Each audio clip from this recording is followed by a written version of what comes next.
اور یہ جو ہے resource person of Doordarshan and radio البلاغ اور سالار یوٹیوب پر مختلف پروگرام بھی جو ہیں ان کے شائع ہو چکے ہیں.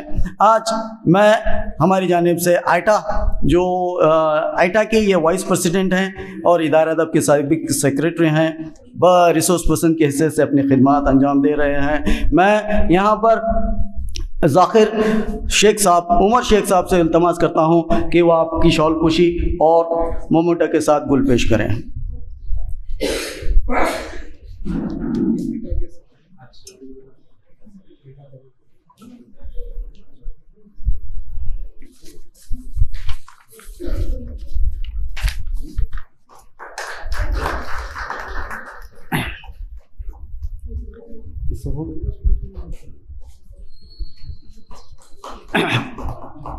تو الحمدللہ یہ جو ہیں شہ نشین پر تشریف فرما تمام مہمانان ہیں.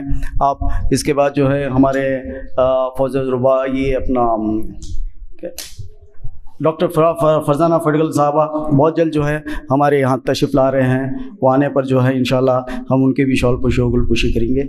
اور اس کے بعد جو ہے شہ نشین پر جو تشریف فرما ہے اور ایک ہماری شخصیت، اہم شخصیت جو شہر بیجاپور کے لیے، ادارہ ادب کے لیے جو ہے ایک بہت ہی اہم شخصیت ہیں.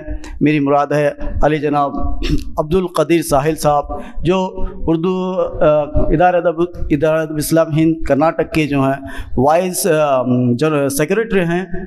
آپ یہ جو تقریب دیکھ رہے ہیں، اس تقریب کا جو خیال آیا ہے، یہ آج کے اردو کانفرنس کا ہو یا کل ہند مشاعرے کی جو تجویز پیش کی تھی ہمارے عبدالقدیر ساحل صاحب نے ہی پیش کی تھی، ان کے کہنے پر جو ہے یہ بہت ہی قلیل عرصے میں یہ آج کا ہمارا ایک ادبی کانفرنس اجلاس اور ساتھ ہی ساتھ شام میں کل ہند مشاعرہ ہوگا. یہ کسی تعارف کے محتاج نہیں ہے، سارا بیجاپور ان کو جانتا ہے. جب بھی ایسے یہ ادب سے نہیں بلکہ سماج میں جتنے بھی یہ سماجی خدمات جو بھی دیکھتے ہیں آپ، اب خاص کر جب کرونا ہم دیکھتے ہیں، آپ نے جگہ جگہ جا کر جو ہے غریبوں، یتیموں، مسکینوں کے بہت زیادہ ہمارے اداروں کی جانب سے فروغ، مختلف اداروں سے آپ جڑے ہوئے ہیں. یہ ہمارے لیے جو ہے بہت ہی فعال شخصیت ہیں. میں جناب صاحب لال نداب سے التماس کرتا ہوں کہ وہ ہمارے سیکریٹری، ادارہ ادب کے سیکریٹری علی جناب عبدالقدیر ساحل صاحب کو یہاں پر شال پوشی، مومنٹو اور گل پیش کریں.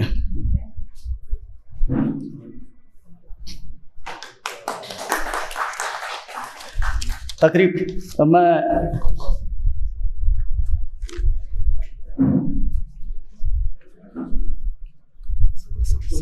ہاں اس کے بعد جو ہے اور ایک جو شہ نشین پر تشریف فرما ہے، ایک ایسی دیکھتے ہیں نا عام فہم شخصیت ہیں، ان کا پہناوا، ان کا انداز، بات چیت کرنے کا انداز ایک عام فہم ہے، لیکن اس کے اندر ایک ایسا شاعر بسا ہوا ہے جو اپنے شاعری کے ذریعے ایسا لوگوں کو پیغام دیتا ہے. جب اس کی شاعری کو دیکھتے ہیں تو ہم ایک ملاقات کے لیے گئے ہوئے تھے ایک وکیل صاحب کے پاس، کئی سال پہلے پڑھا ہوا شعر جو ہے انہوں نے سنا دیا، تو ہمیں عجب لگا کہ کیا ہے. تو ایسی شاعری کو اپنے پیغام تک پہنچانے والے، اپنی شاعری کے ذریعے جو عوام کے مسائل ہیں، جو محبت کا ایک الگ سلیقہ ان کے شاعری میں نظر آتا ہے، یہ کوئی اور نہیں بلکہ ہمارے شہر بیجاپور کے مشہور و معروف شاعر جناب محمود انعامدار محمود صاحب ہیں. یہ آج کئی سالوں سے ادارے سے منسلک ہیں، ادارے کے لیے اپنا وقت لگاتے ہیں اور ساتھ ہی ساتھ بحیثیت شاعر کئی سالوں سے ادارے میں بھی اپنے کلام سناتے ہیں. بیرونی ریاستوں میں جو ہے آپ نے کلام سنایا ہے، کئی آل انڈیا مشاعروں میں شرکت فرمائی ہے. یہ ہماری خوش نصیبی ہے کہ آپ بحیثیت صدر آج ادارہ ادب اسلام ہند بیجاپور کے لیے صدر کے حیثیت سے اپنے فرائض انجام دے رہے ہیں، اور آپ کے زیر نگرانی اس طرح کے جو ہے تقاریب، مشاعرے منعقد ہو رہے ہیں.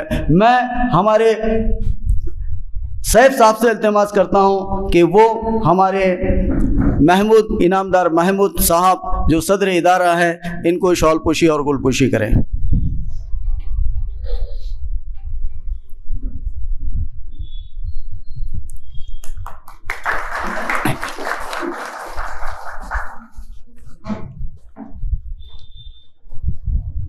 بہت بہت شکریہ.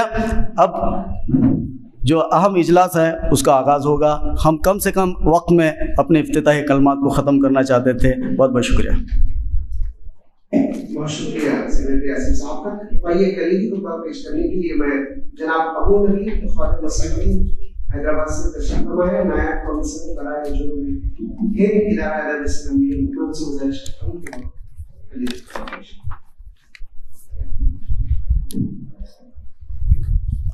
الحمدللہ رب العالمین، والصلاة والسلام علی رسول الامین وعلی آلہ واصحابہ اجمعین.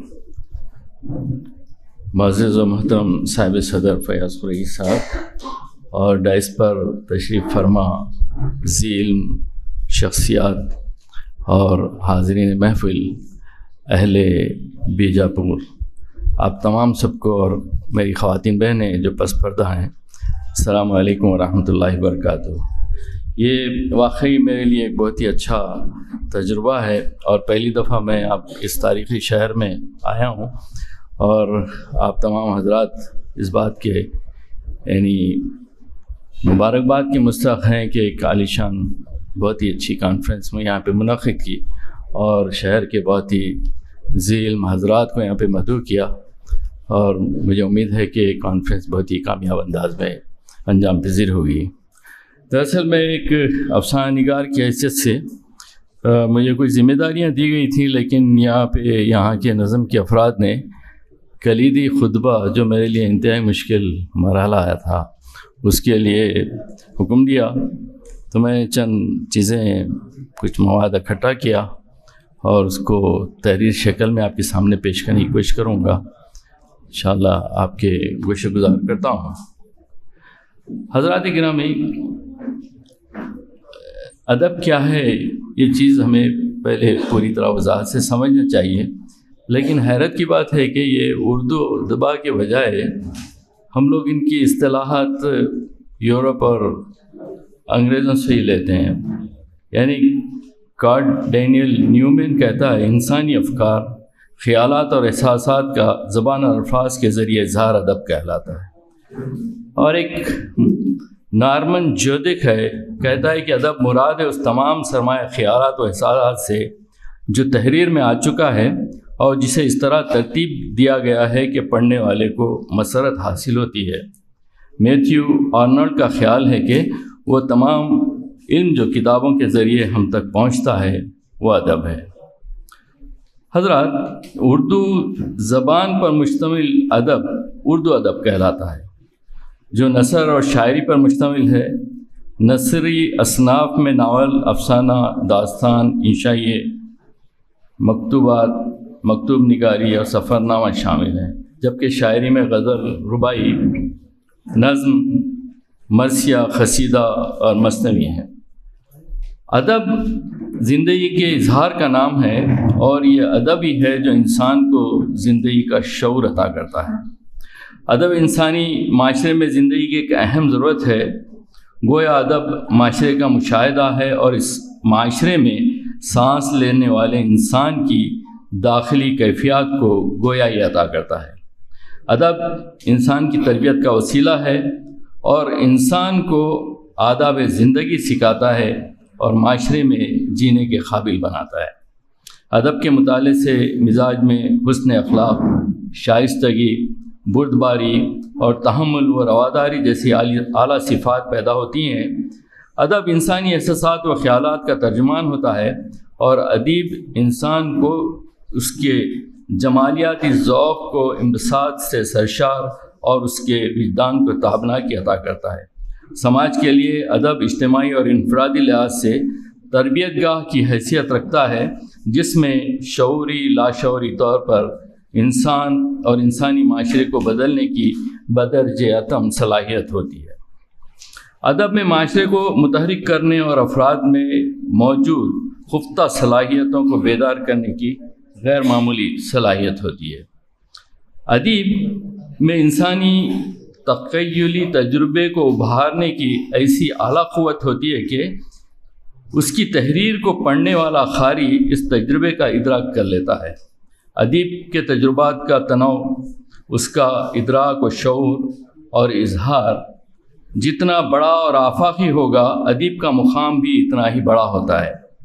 جب ادیب اپنی اس ادراک کی صلاحیت اور اظہار کی قوت کو بروئے کار لا کر اس ادراک و اظہار کو داخلی و خارجی وسعت عطا کرتا ہے تو ادب میں آفاقیت پیدا ہوتی ہے۔ ادیب اور شاعر اپنی حساس طبیعت کی وجہ سے زندگی کے مصائب ایک عام آدمی کی نسبت زیادہ گہرائی سے محسوس کرتا ہے اور یہ کیفیت ان کے فن پاروں میں نمایاں ہوتی ہے۔ ادیب زندگی اور زندگی کو درپیش مسائل کی بھرپور طریقے سے عکاسی کرتا ہے۔ بے روزگاری، سیاسی انتشار، معاشرتی بدامنی شاعر اور ادیب کو شدید اضطراب میں مبتلا کر دیتی ہے۔ ادیب سماجی شعور کا عکاس ہوتا ہے۔ اپنے گہرے شعور اور احساس کی بدولت ہی انسانیت کے بارے میں درد مندی کا جذبہ اپنے دل میں پاتا ہے، اور یہی وہ جذبہ ہے جو ادیب کو زندگی کی اقدار بلند کرنے اور انسانیت کے غم و آلام کو دور کرنے کے بارے میں تفکر کرنے اور انسانی محرومیوں اور نامرادیوں کا مداوع تلاش کرنے پر مجبور کرتا ہے، اور یہی سماجی اجتماعی جذبہ معاشرے میں ادیب کا منصب اور مقام متعین کرتا ہے۔ کوئی بھی ہماگیر انقلاب کسی معاشرے میں اس وقت تک برپا نہیں ہوتا جب تک کہ قوم کے اذہان کے لیے پوری طرح تیار نہ ہوں۔ یہ ذہنی تیاری نثری اور منظوم ادب کے بغیر ممکن نہیں ہے۔ کسی زبان کے ادب میں عصری حیثیت کی شناخت اس بات پر منحصر ہے کہ عصری حیثیت کا تصور اپنے زمانی حدود میں معنویت کے لحاظ سے بہت واضح ہو۔ عصری حیثیت کے دو پہلو ہیں، ایک تو زمانہ حال جس کے نمایاں مزاج اور چلن یعنی موجودہ کلچر کا اظہار ہوتا ہے، دوسرے پہلو کا تعلق فکری یا تھیوری کے مکالمے سے وابستہ ہے۔ ادب میں عصری حیثیت اپنے پیش رو ادبی احساسات سے مکمل طور پر آزاد نہیں ہوتی، بلکہ عصری حیثیت ماضی کے تمام تر ادب کے مابین ادبی روایات کا اندیکھا تعلق برقرار رکھتے ہوئے ایک خاص رشتہ برقرار رکھتا ہے، اور جو ادب میں عصری حسی معنیت کو جواز فراہم کرتا ہے۔ اس ہم آہنگی سے وجود پذیر ہونے والا عصری ادب اپنے اثر کے لیے بامانی بھی ہوتا ہے اور اپنی الگ شناخت بھی برقرار رکھتا ہے۔ ادب میں عصری حیثیت کا سراغ لگانے کے لیے اردو زبان کی ابتدائی و آغاز کا مطالعہ ضروری ہے۔ اردو کے ابتدا کے بارے میں محققین اور مختلف متضاد نظریات بیان کرتے ہیں۔ بعض محققین میں خاص طور سے نصیر الدین ہاشمی اردو زبان کا سراغ دکن میں لگاتے ہیں۔ ان کا بنیادی استدلال یہ ہے کہ طلوع اسلام سے بہت پہلے عرب بغرض تجارت ہندوستان میں مالابار کے ساحلوں پر آتے تھے اور مقامی لوگوں سے لین دین، میل ملاپ اور اختلاط و ارتباط سے دکن کے مقامی لوگوں کے مابین مشترکہ وسیلہ اظہار جو بیان زبان تھی وہ اردو کی ابتدائی شکل تھی۔ دکن میں عادل شاہی دور حکومت میں اردو کو شاہی زبان کا درجہ ملا، اور شاہی سرپرستی کی بدولت اردو ادب کی ترقی خاص اہمیت رکھتی ہے۔ شاہی سرپرستی کی وجہ سے اس دور کے ادبا کی عصری حیثیت کے مطابق ادب میں درباری رنگ پیدا ہوا۔ اس عصر کے سماجی، تہذیبی اور ثقافتی حالات کے زیر اثر قصیدے، مثنویاں اور غزلیں کہی گئیں اور شاعری کا ایک اعلیٰ معیار قائم ہوا۔ علاوہ ازیں اس عصر میں تصوف کا غلبہ رہا اور صوفیہ نے بھی یہاں زبان و ادب پر گہرے اثرات چھوڑے۔ اس دور کے شعراء میں اشرف بیابانی، ان کی مثنوی نوسرہار اور واقعات کربلا اور نثری تصانیف میں فقہی مسائل کے رسالے لازم، المبتدی، واحد باری، قصہ آخر الزماں ہے۔ چنانچہ اس دور میں تصوف و صوفیہ کرام کے غلغلہ تھا، اس لیے اس عصر کے صوفی شاعر شاہ میران جی کی تصنیفات میں نظمیں خوش نامہ، خوش نغز، شہادت الحقیات، مغز مرغوب اور مرغوب القلوب جیسی تصنیفات ہیں جس کا موضوع تصوف ہے۔ سلطنت بیجاپور کو یہ اعزاز حاصل ہے کہ عادل شاہی دور میں نہ صرف شاعری کو بڑی ترقی ملی بلکہ نثری تصانیف بھی ہوئیں۔ شاہ برہان الدین حاتم، جنہوں نے نثر اور نظم دونوں میں عارفہ خیالات اور تصوف کے مسائل پیش کیے، طویل نظم ارشاد نامہ، حجت البقائی وصیت الحادی، سخت سہیلا اور کئی دوہے اور خیال بھی ان سے منسوب ہیں۔ اس دور کے ادبا اور شعراء نے عصر حیثیت کے مطابق سماجی، تہذیبی اور ثقافتی رجحانات کو ملحوظ رکھتے ہوئے ہر صنف سخن مثلاً مثنوی، قصیدہ، مرثیہ، غزل، رباعی، گیت اور دوہے سب میں طبع آزمائی کی۔ اس دور میں پہلی بار عشقیہ اور رزمیہ مثنویاں لکھی گئیں اور اس دور کے شعراء ادبا میں سنتی بیجاپوری، ملک خوشنود، رستمی، حسن شوخی اور کئی نام ملتے ہیں۔ اس کے بعد قطب شاہی سلطنت کا دور میں صحیح معنوں میں علم و ادب کی ترقی اور عروج حاصل ہوا، کیونکہ ابراہیم قطب شاہ نے جس طرح اہل علم و فضل کو قدردانی کی تھی، اس کی وجہ سے دور دور سے اہل علم و فضل آ کر دکن میں جمع ہوئے۔ ابراہیم قطب شاہی کی وفات پر گولکنڈے کو محمد قلی قطب شاہ جیسا حکمران نصیب ہوا۔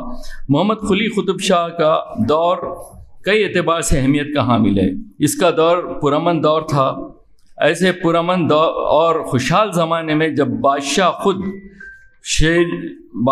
شعر و شاعری کا دلدادہ ہو اور اس کے دور میں ایک سے بڑھ کر ایک ہیرا موجود ہو، تو ظاہر ہے کہ دوسرے میدانوں میں کی طرح علم و ادب کے میدان میں بھی زبردست ترقی ہوئی۔ چنانچہ یہی وجہ ہے کہ اس دور میں ہمیں ملا وجہی، غواسی، ابن نشاطی وغیرہ جیسے بلند پایہ شاعروں اور ادیبوں کے نام نظر آتے ہیں۔ قلی قطب شاہ، جس کا اعزاز حاصل ہے کہ یہ اردو کا پہلا صاحب دیوان شاعر ہے، اس دیوان میں بڑا تنوع اور رنگا رنگی ہے۔ اس نے ہر صنف سخن میں طبع آزمائی کی، لیکن اس کی غزلیں خاص طور سے توجہ کی قابل ہیں۔ اس نے غزل کے موضوعات میں اضافہ کیا۔ محمد قلی قطب شاہ نے مختلف موضوعات پر نظمیں لکھیں۔ اس کے دیوان میں نیچرل شاعری کا بڑا ذخیرہ موجود ہے۔ اس کے یہاں ہلال عید، ترکاری، پھل پھول، سالگرہ، رسم جلوہ، دیگر رسومات، شادی بیاہ، شب معراج، عید رمضان، عید الاضحیٰ وغیرہ بھی نظمیں ملتی ہیں، جو کہ اس وقت کے دکن کی مکمل تصویر کشی کرتی ہے۔ اس دور میں ملا وجہی کا سب سے بڑا کارنامہ ان کی اردو کی سب سے پہلی کتاب سبرس ہے، جس کی عبارت مسجع و مخفہ ہے۔ غواسی کو گولکنڈے کا ملک الشعراء سمجھا جاتا ہے، جس کی تصانیف سیف الملوک، بدیع الجمال اور طوطی نامہ ہے، جس کی بنا پر اس کو ملک الشعراء کے خطاب سے نوازا گیا۔ اسی دور کے شعراء میں طبعی حیدرآباد کا سب سے بڑا استاد سخن گزرا ہے۔ اس نے 1701 میں مثنوی بحر و گل اندام لکھی، جو دکنی اردو کی بہترین کارناموں میں سے ہے، قابل داد ہے۔ زبان کی سلاست اور شستگی کے علاوہ مثنوی ادبی اعتبار سے فن کے اعلیٰ نمونوں میں شمار ہوتی ہے۔ ولی دکنی کو بلا شبہ جنوبی ہند ہی نہیں بلکہ اردو کے عظیم شعراء میں شمار کیا جا سکتا ہے، بلکہ عابد علی نے تو اسے ٹی ایس ایلیٹ کے معیار کے مطابق صرف ولی کو اردو شاعری میں کلاسک کی مثال تسلیم کیا ہے۔ ولی دکنی کی پاکیزہ مزاج حیثیت کی وجہ سے شاعری میں زندگی سے بھرپور لب و لہجہ ملتا ہے، جو ہمیں زندگی کی زرخیزی کا احساس دلاتا ہے۔ ان کا تصور عشق پاکیزہ ہے۔ عشق کو وہ ہادی اور رہبر تصور کرتے ہیں، اور محبوب کے حسن و جمال کی تعریف و توصیف کرتے وقت سراپا نگاری میں دلچسپی لیتے ہیں۔ اس کے ساتھ ساتھ صوفیانہ تصورات بھی ان کی شاعری میں ملتے ہیں۔ مجموعی طور سے دیکھا جائے تو قطب شاہی عہد میں اردو زبان و ادب کو بہت زیادہ فروغ حاصل ہوا۔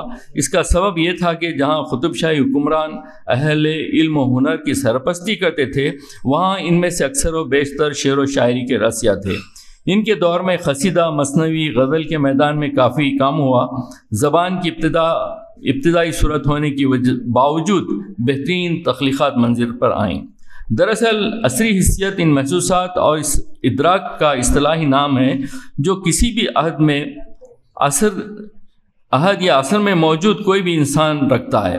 چونکہ ہر انسان کی محسوسات اور شعور دوسروں سے مختلف ہوتے ہیں، اس لیے مختصراً ہم کہہ سکتے ہیں کہ عصری حیثیت بھی اضافی قدر ہے۔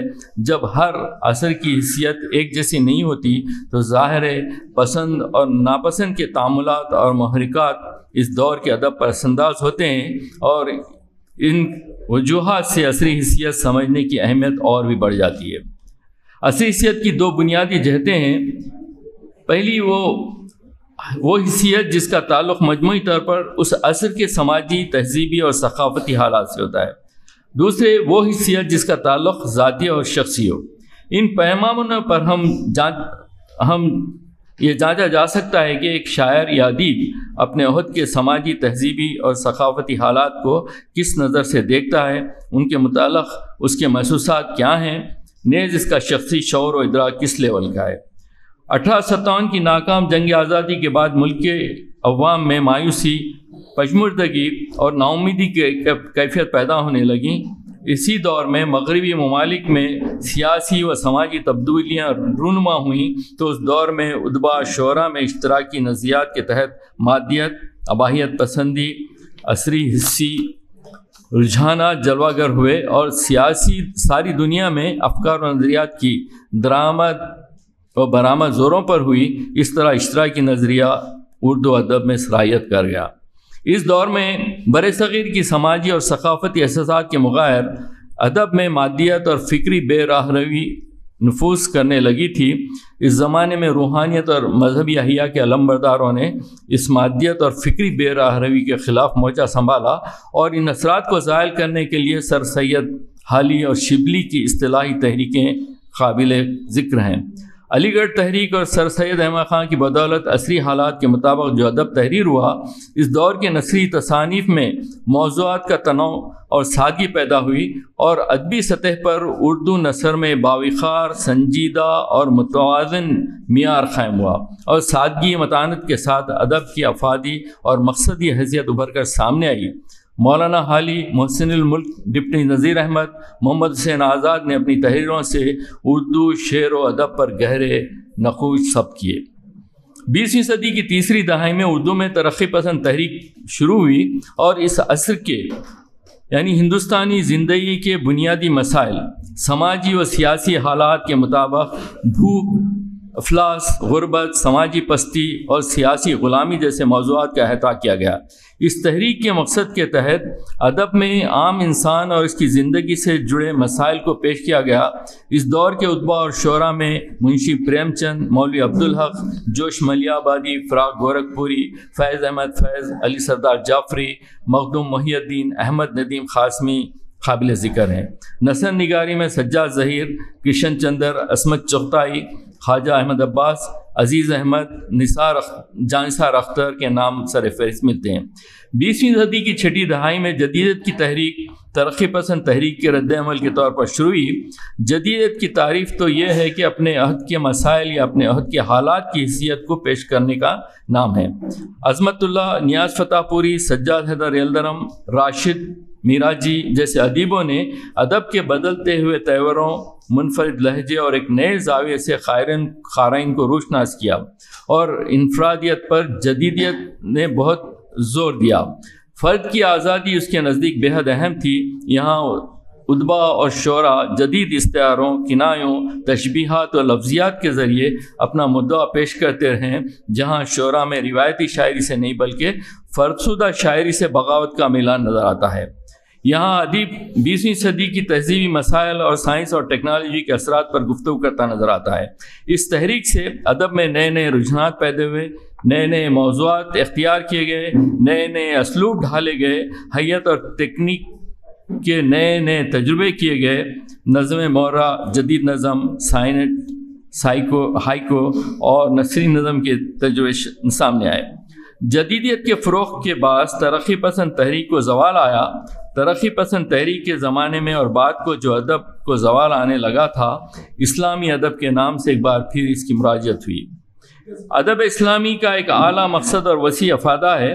حق اور حسن سے مرکب نظم العین جس کو پانے کے لیے اسلامی ادب اپنے قارئین کو ان کی ذمہ داریاں محسوس کراتا ہے، انہیں ایک معاشی حیوان کے بجائے ایک اخلاقی وجود بننے پر اکساتا ہے۔ یہ ایک تعمیری اور ترکیبی ادب ہے جس کے اندر فکر و فن کے اخلاقیات اور جمالیات ایک دوسرے کے ساتھ کامل طور پر ہم آہنگ ہیں۔ چنانچہ ادارہ ادب اسلامی کے تحت ایسے بہت سے لکھنے والے تیار ہوئے جنہوں نے صالحیت، تعمیر پسندی اور آفاقی قوت کی تبلیغ کے لیے اپنی صلاحیتیں وقف کر دیں۔ ادب اسلامی کے فنکار آفاقی صداقت، اخلاقی کی تعمیر، عام اخوت اور صالحیت کے تصورات کو ادب کے ذریعے پیش کرنا اپنا فرض منصبی خیال کرتے ہیں، بے مقصدیت، مادیت، لادینیت اور فحاشی کے خلاف قلمی جہاد کو جواز فراہم کرتے ہیں، اور اپنی تحریروں میں مثبت معنویت، تعمیر پسندی، علمی افادیت، عصمت و حیا کے اخلاقی نظریات کی اشاعت کرتے ہیں۔ اکبر الہ آبادی، علامہ اقبال ادب میں اسلامی نظریات کے اولین حامیوں کی عمدہ مثالیں ہیں۔ مولانا مودود نے اسلامی نظریاتی تحریروں کو عملی صورت دینے کے لیے یہ خیال ظاہر کیا کہ ادب کو مذہبی اغراض کے لیے مؤثر بنایا جا سکتا ہے۔ شعر اور افسانے میں ایسے خیالات کا اظہار ممکن ہے جو معاشرے کی اخلاقی اصلاح کریں۔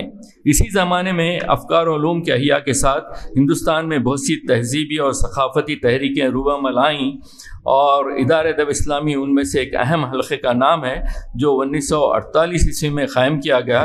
اس کے سرشتے سر سید حالی اور شبلی کے اصطلاحی ادبی تحریکوں سے ملتے ہیں۔ فی زمانہ عصری حیثیت کے تمام دھارے بطور خاص سیاسی اور سماجی صورتحال پر محیط ہیں، جہاں موضوعات کو برتنے کا سلیقہ، اسلوب کی برجستگی اور ندرت کی آمیزش خاص پہچان ہے۔ حالت حاضرہ کو مرکزی حیثیت حاصل ہے۔ دہشت گردی، صہیونی ظلم و بربریت، عالمی سیاسی اتھل پتل پر مبنی موضوعات زیر بحث اور اظہار خیال کا ذریعہ ہیں۔ یہ حقیقت ہے کہ گزشتہ چند برسوں سے جو ادب تحریر کیا جا رہا ہے اس میں نئے ذہن کے درد و کرب اور زمانے کے ستم ظریفیوں کا اظہار ملتا ہے۔ اسلامی ادب دین توحید کا ترجمان ہے، مستقبل دین حق کا ہے، اور جب دیگر تمام اصناف ادب زوال پذیر ہیں تو میرا ماننا ہے کہ مستقبل ادب اسلامی کا ہی ہے۔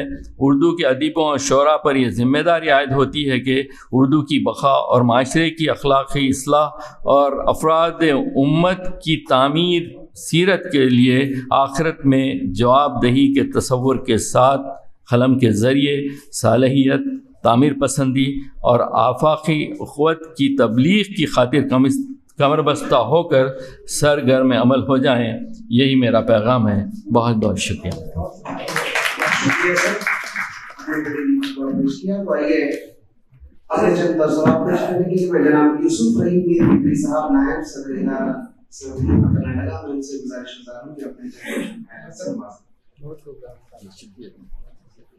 بسم اللہ الرحمن الرحیم۔ جناب صدر، شہنشین پر تشریف فرما، ذمہ داران، مقالہ نگاران، منتظمین ریاستی ادبی کانفرنس، ادارہ ادب اسلامی ہند بیجاپور،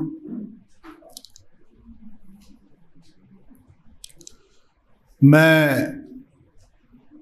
علی جناب سید محمود انعامدار صاحب، صدر ادارہ ادب اسلامی بیجاپور اور ان کی ٹیم کو مبارکباد دینا چاہوں گا کہ وہ ریاستی ادبی کانفرنس آج 11 جنوری کو جماعت اسلامی کے حال میں رکھے ہوئے ہیں۔ رات میں مشاعرہ بھی ہے، کل ہند مشاعرہ ہے، سبھی حضرات واقف ہیں، تشریف لائیے گا۔ یہ ایک پہلی بات تھی۔ دوسری بات یہ ہے کہ آج کی ہماری ریاستی ادبی کانفرنس، جس کا مرکزی موضوع اردو ادب میں عصری حیثیت رکھا گیا ہے، جس کا خیر مقدم کیا جانا چاہیے، لیکن دو ایک باتیں اس ذیل میں مجھے رکھنی ہیں۔ اردو ادب میں عصری حیثیت نیا موضوع نہیں ہے، اور کوئی ضروری بھی نہیں کہ جو موضوع رکھا گیا ہے وہ نیا ہی ہو، لیکن ایسا ضرور ہونا چاہیے،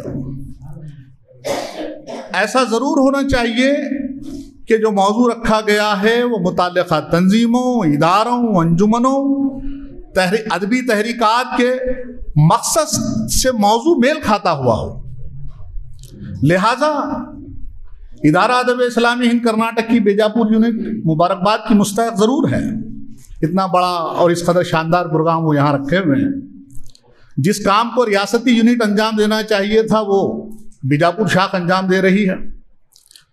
اس کے لیے ارباب مجاز اور یہاں جو اس کے ویل وشرز ہیں وہ شکریہ کے مستحق ہیں، کوئی یہاں آ نہیں سکے ہوں گے، ان تک میرا سلام اور شکریہ ضرور پہنچائیے گا۔ کچھ خیال نہ فرمائیں، مرکزی موضوع میں عصری حیثیت تو ٹھیک ہے، لیکن اردو ادب کے بجائے اگر وہاں اسلام پسند ادبی تحریکات کو لے آتے تو اور زیادہ مناسب ہوتا۔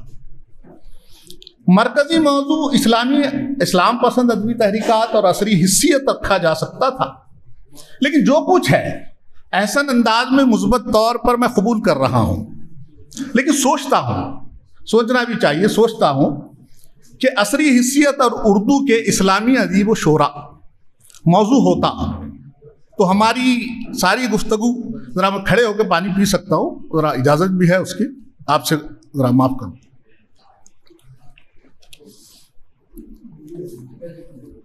ہماری ساری گفتگو اسلامی شعراء اور ادباء تک محدود ہوتی ہے اور ہمارا کام بن جاتا۔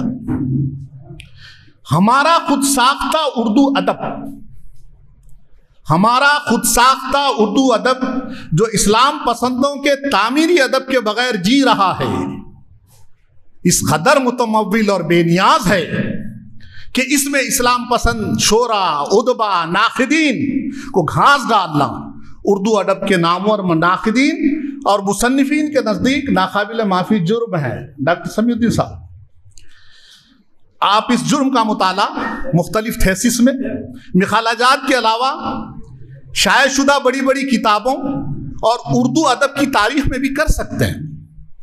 ہر تخلیق اور پی ایچ ڈی کا ہر مخالہ اسلامی شعراء، اسلامی افسانہ نویس، اسلامی ناول نگار، اسلامی ناقدین اور اسلامی مصنفین کا نام لینے سے گھبراتا نہیں بلکہ صاف مکر جاتا ہے۔ الا ماشاءاللہ اس انکار کے بت کو توڑ کر اس کو پاش پاش کرنا اسلام پسند ادبی مواحد تحریکات کا فریضہ ہے۔ کیا اسلام پسند ادیبوں کے لیے وہ وقت نہیں آیا جب وہ ادب کے سنگھاسن پر برجمان اور ادب کے گلیاروں میں جگہ جگہ نصب شدہ بتوں کو نکال پھینکیں اور اسلام کا ادبی پرچم لہرائیں تاکہ انسانیت سرخرو ہو اور مظلوموں کا بول بالا ہو سکے؟ ہمارے ذیلی عناوین یوں بھی ہو سکتے تھے: حمدیہ شاعری کا عصری بیانیہ، نعتیہ شاعری میں عصری شعور یا عصری حیثیت، منہج احتجاج اور عصری حیثیت افسانہ اور ناول کے حوالے سے، اسلام پسند قلمکاروں کے اردو افسانے اور ناولوں میں عصری حیثیت وغیرہ وغیرہ۔ اب ہم مرکزی موضوع کے دوسرے حصے عصری حیثیت کی طرف آتے ہیں۔ عصری حیثیت ایک نظریہ ہے یا فلسفہ، ایک رویہ ہے یا رجحان، اور یہ کہ ہے یا تھا، اس پر بات شاید فاضل مخالہ نگاران آج کریں گے۔ میں تمام مخالہ نگاران مرد و خواتین کا قلب کی گہرائیوں سے استقبال کرتا ہوں۔ اہلاً و سہلاً، مرحبا۔ اسلام پسند ادیب، شعراء، ناقدین اور اسلام پسند قاری یہاں بیجاپور کے جماعت اسلامی ہال میں آپ کے مخالہ جات سننے کے لیے دیدہ ہو دل فرش راہ کیے بیٹھے ہیں۔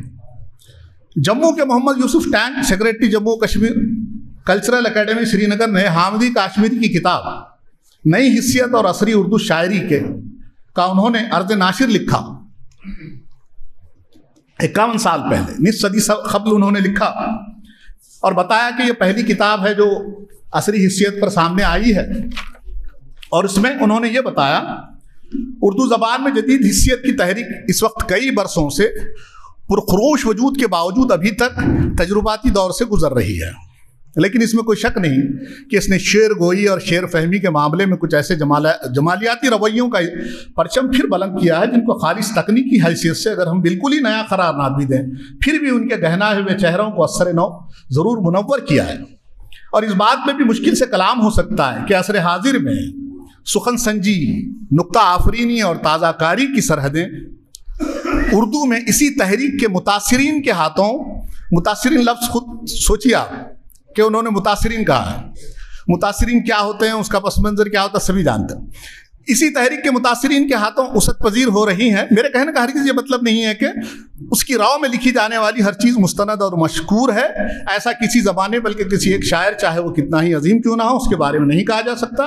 لیکن یہی کیا کم ہے کہ جس وقت اردو زبان میں ترقی پسند تحریک کا طوفانی دھارا اتر گیا تھا اور فضا میں بے قرار سناٹے کا احساس اجاگر ہونے لگا تھا، اس وقت جدید حسیت نے نہ صرف ذوق کا ذائقہ بدل دیا بلکہ ادبی تحریک کے ارتقاء کی ایک جدلیاتی ضرورت کو بھی پوری ادبی زیر و بم کے ساتھ پورا کیا۔ یہ ان کا اقتباس ختم ہوتا ہے۔ اب یہی یوسف ٹینگ صاحب 17 سال بعد جب اس کا دوسرا ایڈیشن شائع ہوتا ہے تو اس وقت لکھتے ہیں، اردو میں نئی حسیت کا شعور ایک زلزلے کی صورت میں آیا، آتش فشاں کا دہانہ ہزارہا میل دور بھڑک رہا تھا لیکن اس کے جھٹکے ساری دنیا میں محسوس ہو رہے تھے۔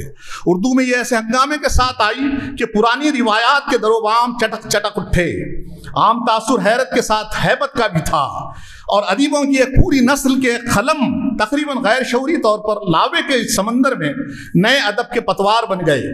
کچھ قلم تو اس گرمی سے پگھل کر خاموش ہو گئے لیکن کچھ آتش بازیوں کی طرح بھڑک اٹھے۔ اسی عالم میں اس نئی لہر کو پہچاننے اور اس کے نظریاتی پس منظر اور ذہنی میلان پر سنجیدگی سے بات کرنے کی فرصت بہت کم لوگوں کے حصے میں آئی۔